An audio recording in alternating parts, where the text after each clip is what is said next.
Hello friends, मेरा नाम है गौरव और यूएस की सबसे बड़ी space construction company orbital space corporation 2026 तक एक स्पेस होटल लॉन्च करने वाली है जिसमें आर्टिफिशियल ग्रेविटी प्रोवाइड की जाएगी। अब ये आर्टिफिशियल ग्रेविटी आपको पता होगा अगर आप ड्रैगन बॉल जी देखते हो, कैसे वो सारे साइंस ग्रेविटी बढ़ा के उसमें ट्रेनिंग करते थे। पर जितना हम फिजिक्स जानते हैं, ग्रेविटी को क्रिएट करना तो इम्पॉसिबल होता है ना, क्योंकि वो एक वीक फोर्स है और एक कंसिडरेबल पकड़ बनाने के लिए बहुत ही ज्यादा मास की मदद लगती है। तो क्या एक छोटे से स्पेस होटल में उसे क्रिएट किया जा सकता है?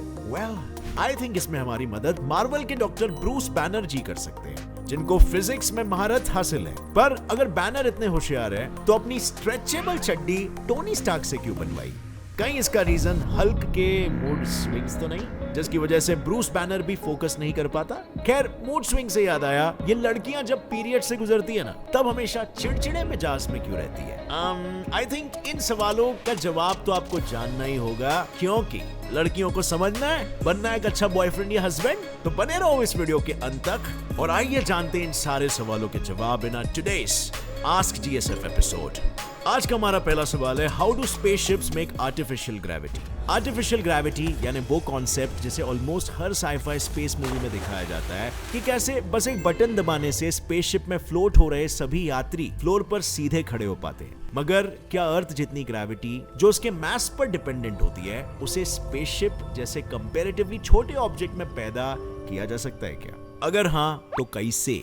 वेल, जैसे कि मैंने पहले कहा, ग्रेविटी एक ऐसी फोर्स है जो किसी भी प्लैनेट के मास पर डिपेंड करती है और हमें प्लैनेट के सरफेस पर पकड़े रखती है। इसीलिए अगर हमें पृथ्वी जितनी ग्रेविटी चाहिए तो उतने ही मास के स्पेसशिप की जरूरत पड़ेगी। बट जैसे कि आप जानते हो, ये प्रैक्टिकली इम्पॉसिबल है, क्योंकि हमारे पास उतना मेटल ही नहीं है जिससे ये पॉसिबल भी हो सके, और उतने छोटे से स्ट्रक्चर में सारे मैटर को कंप्रेस करना, हम कोई ब्लैक होल नहीं है यार। इसीलिए ये प्लान तो काम करने से रहा। सो ऐसी क्या चीजें हैं जो ग्रेविटी तो नहीं पर ग्रेविटी जैसे ही हमें ग्राउंड टू अर्थ रख सकती है? इलेक्ट्रोमैग्नेट्स कैसे रहेंगे? अब फ्रेंड्स, आई नो आप पूछोगे कि इलेक्ट्रोमैग्नेटिज्म में क्यों? हमारे यूनिवर्स में ना 4 टाइप के फोर्सेस होते हैं, एक ग्रेविटेशनल फोर्स, एक इलेक्ट्रोमैग्नेटिक फोर्स, एक वीक न्यूक्लियर फोर्स। यानी न्यूक्लियर फिजिक्स में जब दो न्यूक्लियर पार्टिकल्स का इंटरेक्शन काफी वीक हो जाता है तो उसे हम वीक न्यूक्लियर फोर्स बोलते हैं। And finally the strong nuclear force, जिसे आप वीक न्यूक्लियर फोर्स का बेसिकली उल्टा समझ सकते हैं। और ये बात तो आप जानते ही हो कि मोस्ट ऑफ द गैलेक्सीज के बीच में एक सुपर मैसिव ब्लैक होल होता है जो अपने आसपास के सारे स्टार, सोलर सिस्टम्स और प्लैनेट्स को घुमा रहा होता है। यानी ये सारा स्पेस मैटर उस सुपर मैसिव ब्लैक होल्स के चक्कर काट रहा होता है। तो जाहिर सी बात है कि उस ब्लैक होल के अंदर और उसके एरिया ऑफ ग्रेविटेशनल इन्फ्लुएंस में भी तो इंटरैक्शंस हो रहे हैं। इस वजह से इस टाइप का स्ट्रक्चर पॉसिबल हो पा रहा है, राइट? अब वो पार्टिकल्स क्या है, इस पे साइंटिस्ट का मानना है कि ये डार्क मैटर है जिसे हम देख नहीं सकते मगर उसे फील कर सकते हैं। और डार्क मैटर के बारे में अगर मैं आपको बताने जाऊं तो एक अलग ही वीडियो बनानी पड़ेगी। लेकिन अगर आप dark matter, different forces of our universe, what's inside a black hole, या can be travel to the future, ये सारे बड़े सवालों के जवाब जानना चाहते हो तो आपके लिए मैं एक बुक रेकमेंड करूंगा जो है स्टीफन हॉकिंग की brief answers to big questions. इस बुक को अगर आप Amazon या Flipkart से खरीदने जाओगे ना तो आपको 350 रुपीज पर बुक पड़ेगा। But why to worry when you have Gaurav over here? Team gets it fly और टीम कुकू एफएम ने टीम अप करके इस दिवाली एक बहुत ही ब्रिलियंट सोल्यूशन निकाला है जिससे आप और आपके अंदर की क्यूरियोसिटी सेटिस्फाई हो सके। कुकू एफएम में आप बिल्कुल यही बुक रीड कर सकते हो और इसके साथ हजारों ढेर सारे और बुक्स, वो भी सिर्फ 199 रुपीज ईयरली सब्सक्रिप्शन पर, जो 50% ऑफ है। अब इस ऐप की सबसे बड़ी खासियत ये है ना कि बिजी लाइफस्टाइल की वजह से हम बुक्स को रीड नहीं कर पाते, बट ये आपको ऑडियो फॉर्मेट में मिलेगा। यानी आप मल्टीटास्किंग करते वक्त भी इसे सुन सकते हो और वो सारा ज्ञान ग्रहण कर सकते हो। आप इसे हिंदी में भी सुन सकते हो। इसमें आपको वो सारे जॉनरास के नॉलेजेबल बुक्स मिलेंगे जैसे कि self development, self improvement, politics, career, motivational, financial knowledge, leadership and many many more. Not to forget vernacular language. So guys, आपको अगर नॉलेज की वैल्यू मालूम है तो आप क्लियरली देख सकते हो सिर्फ 199 में आपको ये सब मिल रहा है फॉर 1 ईयर। और इसीलिए मैं कहूंगा इस दिवाली सिर्फ घरों में ही दिया नहीं जलाते बल्कि अपने दिमाग में, अपने मन में भी हम ज्ञान का दिया जलाते हैं। और ये मोस्ट ऑफ द इंडियंस के लिए न्यू ईयर है तो इस न्यू ईयर कुछ नया करते हैं, नॉलेज और लर्निंग को महत्व देते हैं, because this can truly change your life. So अभी click on the link in the description या फिर मेरा कूपन कोड यूज करो जो दिवाली 50 है, और ये स्पेशल ऑफर खत्म होने से पहले इसे डाउनलोड कर लो and start using the app now. हम लोहे के सोल वाले जूते पहनकर चल भी सकेंगे और साथ ही इन मैग्नेट्स को अपने विल के हिसाब से कंट्रोल भी कर सकेंगे। बटन दबाया बंद, बटन दबाया चालू। Sounds great, right? नहीं, ये इलेक्ट्रोमैग्नेट्स चलो हमें तो पकड़ रख सकते हैं, पर हमारे मल मूत्र को शौचालय में गिरने में कैसे मदद करेंगे? क्या इसका मतलब हमें डाइट में आयरन कंटेंट को बढ़ाना पड़ेगा? सो अगर हम मास और मैग्नेटिज्म की मदद नहीं ले सकते हैं तो why not look for other possible options, जैसे कि एक्सेलरेशन। लेकिन एक्सेलरेशन भी दो तरह के होते हैं, एक लिनियर और एक सर्कुलर। तो कौन सा बेहतर होगा? जब हम लिनियरली यानी सीधे में एक्सेलरेट करते हैं तो इनर्शिया हमें पीछे की तरफ ढकेलती है, जिसे हम ग्रेविटी की तरह इस्तेमाल कर सकते हैं। हमें सिर्फ करना यह है कि अपने स्पेसशिप को इतना तेज चलाना है कि इनर्शिया अर्थ की ग्रेविटी जितना ही बढ़ जाए और हमें पीछे या स्पेसशिप के मामले में नीचे की तरफ खींचे। बट यहाँ पर एक प्रॉब्लम आती है। इसे अचीव करने के लिए हमें कंटिन्यूअसली एक्सेलरेट करते रहना पड़ेगा, जो फ्यूल शॉर्टेज के चलते एटलीस्ट हमें करना कभी तो बंद करना पड़ेगा। Let's move on to rotational acceleration. हम जब भी किसी चीज को गोल घुमाते हैं ना, तो उसके अंदर मौजूद सभी चीजें सेंट्रीफ्यूगल फोर्स के चलते बाहर की तरफ ढकेली जाती है। तो अगर हमने कोन शेप का स्पेसशिप बनाने की जगह एक रोटेटिंग सर्कुलर स्पेसशिप बनाया, तो हम वर्चुअली उसके आउटर वॉल के अंदरूनी साइड को फ्लोर की तरह इस्तेमाल करके उस पर चल सकेंगे। हमको बस उसे इतनी रोटेशन देनी है कि उससे पैदा हुई सेंट्रीफ्यूगल फोर्स पृथ्वी की ग्रेविटेशनल फोर्स से मेल खाए, है ना? एकदम धांसू आइडिया। अब ये बस एक आइडिया तक ही सीमित नहीं है, इसको डिटेल में फॉर्मुलेट करना भी शुरू हो गया है। दुनिया की सबसे बड़ी स्पेस कंस्ट्रक्शन कंपनी ऑलरेडी 2026 तक वॉयेजर स्टेशन नाम की एक circular rotating space hotel launch करने की तैयारी में है, which is interesting। तो क्या कहते हो? स्पेस में जाने के लिए ओयो अभी से डाउनलोड करके रखें। अब बढ़ते हैं हमारे अगले सवाल की ओर। Do periods actually make women moody? लड़कों, क्या आपके साथ भी कभी कुछ ऐसा हुआ है कि आप अपनी जीएफ के साथ एक ड्राइव पर निकलते हो और वो आपसे बहुत खुश भी है, पर सडनली आप उसको और भी ज्यादा खुश करने के लिए एक गिफ्ट देते हो and she starts crying? I know ये काफी कंफ्यूजिंग हो जाता है हमारे लिए, हम बेचारे लॉजिकल जीवों के लिए ऐसे इश्यूज से डील करना, क्योंकि हमारे लॉजिक की किताबों में उसे तो खुश होना चाहिए। बट भाई लोग, ये लड़कियां जानबूझकर नहीं करती। इसके लिए उनके मेंस्ट्रुअल साइकिल के वक्त हो रहे केमिकल लोचा जिम्मेदार है। नाउ डरने की कोई जरूरत नहीं है, मैं पूरा मेंस्ट्रुअल साइकिल रटाकर आपको बोर नहीं करने वाला। हम सिर्फ उस पूरे साइकिल के दौरान हो रहे हार्मोनल चेंज और कैसे वो किसी लड़की के मूड को अफेक्ट करते हैं, बस इसी की बात करेंगे। So let's get started, shall we? तो विद्यार्थियों, गौर से सुनो। एक पूरा मेंस्ट्रुअल साइकिल अप्रोक्सीमेटली 28 डेज तक का होता है और बेसिकली दो इक्वल फेजेस में बटा हुआ होता है। पहले 14 दिनों तक फॉलिकुलर फेज और फिर अगले 14 दिनों तक लूटियल फेज। पहले फेज में बेसिकली ओवरी के अंदर अंडा बनता है और दूसरे फेज में उस अंडे की अन्य टिश्यूज के साथ मिलकर भुर्जी, जो पीरियड्स के दौरान शरीर के बाहर निकल जाती है। हाँ, अब अगर सेक्सुअल इंटरकोर्स हुआ तो अंडा चूजे में तब्दील हो जाएगा, पर हम यहाँ पर सिर्फ पीरियड्स की बात कर रहे हैं, प्रेगनेंसी की नहीं। इन दोनों फेजेस के कंप्लीशन के बाद अगर एग फर्टिलाइज हुआ तो आपकी बहन बन जाएगी बुआ, और अगर नहीं हुआ तो समझ लो रब ने रिजेक्ट कर दिया आपकी दुआ।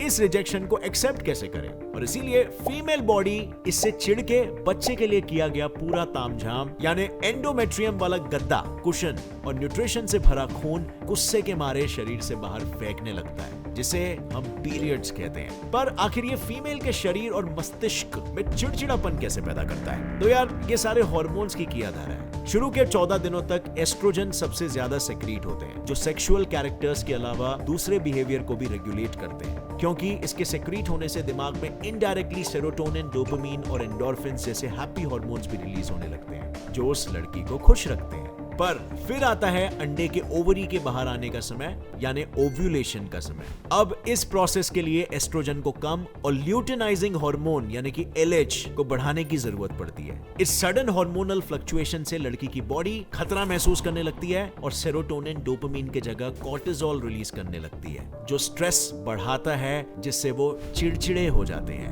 पर एक बार जब ओव्यूलेशन पूरा हो जाता है, तब टाइम आता है एग को प्यार से पालने का। जिसके लिए चाहिए होता है प्रोजेस्टेरॉन और ऑक्सीटोसिन। अब अगले 14 दिन तक यही दो हार्मोन्स होते हैं जो अलॉन्ग विद फिर से बढ़ा हुआ एस्ट्रोजन लड़की के अंदर प्यार, ममता या यूं कहूं तो सेंसिटिविटी जगाने लगते हैं, जिससे वो काफी ज्यादा happy but at the same time काफी ज्यादा इमोशनल वे में बिहेव करने लगती है। सो नाउ आई होप कि आपको अपनी जीएफ को समझने में थोड़ी आसानी होगी। इसीलिए अब बढ़ते हैं अगले सवाल की ओर, जो है how long can you use a cell phone before getting a brain tumour?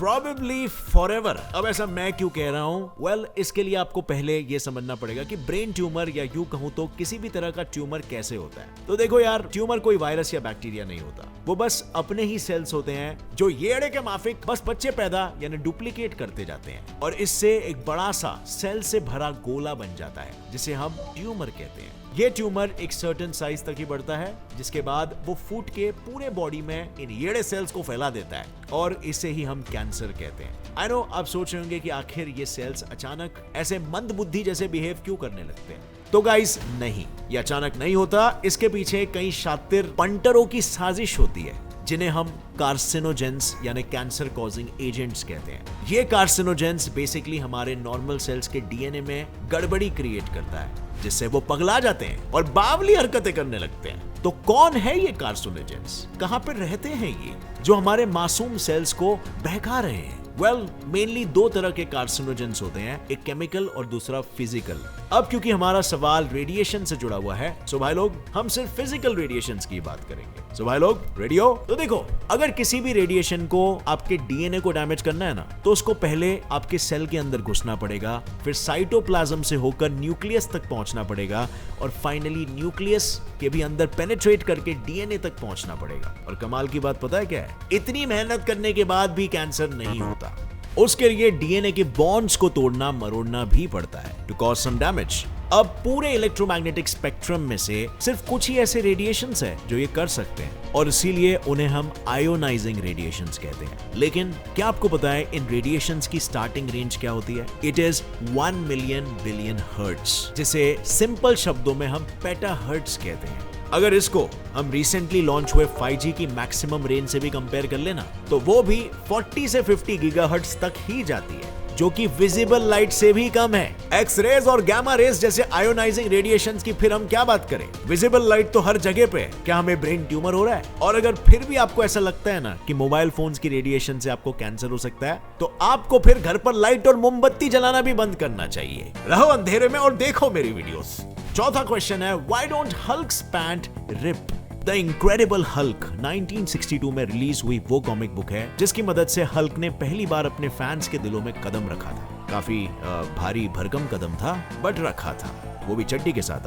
पर जैसे ही मार्वल फैंस को उनका नया सुपर हीरो मिला, उस कॉमिक बुक के को ऑथर स्टैन ली, इन्हें अनगिनत लेटर्स रिसीव होना शुरू हो गया था, जिनमें बेसिकली लोग सिर्फ एक ही सवाल पूछ रहे थे, आखिर क्या है हल्क की मजबूत चड्डी का राज? और इस पर स्टैन ली का जवाब था, मने नथी खबर। शायद फैंटास्टिक 4 के मिस्टर स्ट्रेचेबल रीड रिचर्ड्स ने जिस अनस्टेबल फैब्रिक मटेरियल से खुद के कपड़े बनाए थे, उसी से एक पैंट बना के हल्क को भी गिफ्ट किया होगा। मतलब भाई, जिसने कॉमिक लिखी वो खुद भी शायद इस शब्द का इस्तेमाल कर रहा है और इसीलिए लेट्स सी कि हल्क की किसी मूवी ने इस बारे में कोई बात की है क्या? वेल, 2003 में रिलीज हुई एंग लीज हल्क, इस मूवी में हल्क का एक ऐसा वर्जन दिखाया गया था जिसका गुस्से के साथ साइज बढ़ता है और इस वजह से कई बार हल्क को नंगू पंगू घूमना पड़ता था। इसीलिए जिन आर्मी ऑफिसर्स के एक्सपेरिमेंट्स के चलते ब्रूस बैनर हल्क बना था, वही लोग उसे एक स्पेशल कपड़े से बनी पर्पल चड्डी बना देते हैं जो हल्क के बड़े होने पर भी उसके हरे भरे फूल गोभी को भी कवर कर सके। बट वेट, अगर ऐसा है तो 2008 में I the incredible Hulk movie में ये बैनर बड़ी चड्डियां क्यों खरीद रहा था? पहली बात तो यह है कि ही सो केयरलेस डूड, 5 साल में ही अपना महत्वपूर्ण चड्डी घुमा दिया। अब क्या ही कहें। खैर, थैंक गॉड एवेंजर सीरीज में हल्क ने फाइनली टोनी स्टार्क से दोस्ती कर ली, जिसकी बदौलत आज उसके पास फिर से एक स्पेशल मटेरियल से बना हुआ पैंट है जो उसके साथ एक्सपैंड होता है। अब फ्रेंड्स, इतने सारे सवालों का जवाब मैं दे चुका हूं आपके लिए, तो अब बारी आती है आपकी मेरे सवाल का जवाब देने की। क्या हो अगर आप खुद को पास्ट में जाके मार दो तो? क्योंकि अगर आप पास्ट में जाके खुद को मार देते हो, आप फ्यूचर से पास्ट में जा ही नहीं पाए हो, और अगर आप पास्ट में जा ही नहीं पाए हो तो फिर आप मरे ही नहीं हो। बट आपको तो आपने खुद ने मार दिया है ना? अब क्या है इस पैराडॉक्स का आंसर, ये मुझे नीचे बताना कमेंट सेक्शन में। अगर आप नहीं बता पाए कोई नहीं, आप ट्राई करो, नहीं बता पाए तो मैं अगली वीडियो में इसका जवाब दे दूंगा, क्या दिक्कत है। With that said, अगर इस वीडियो से कुछ भी नया सीखने मिला तो एक लाइक जरूर ठोकना। Get set fly science channel को भी सब्सक्राइब कर लो, क्योंकि ऐसे क्यूरियस क्वेश्चंस के जवाब सिर्फ आपको यही मिलने वाले हैं। और हाँ फ्रेंड्स, जाने से पहले इस दिवाली कुकू एफएम के 50% ऑफ ऑफर का फायदा उठाना मत भूलना। ज्ञान का दिया जलाना शुरू करते हैं, बुक रीडिंग शुरू करते हैं with Kuku FM. Click on the link in the description. Download it for just 199 rupees per year, जो आपको दुनिया का सबसे क्यूरियस बंदा बनने में हेल्प करेंगे। With that said, keep learning and keep growing. जय हिंद।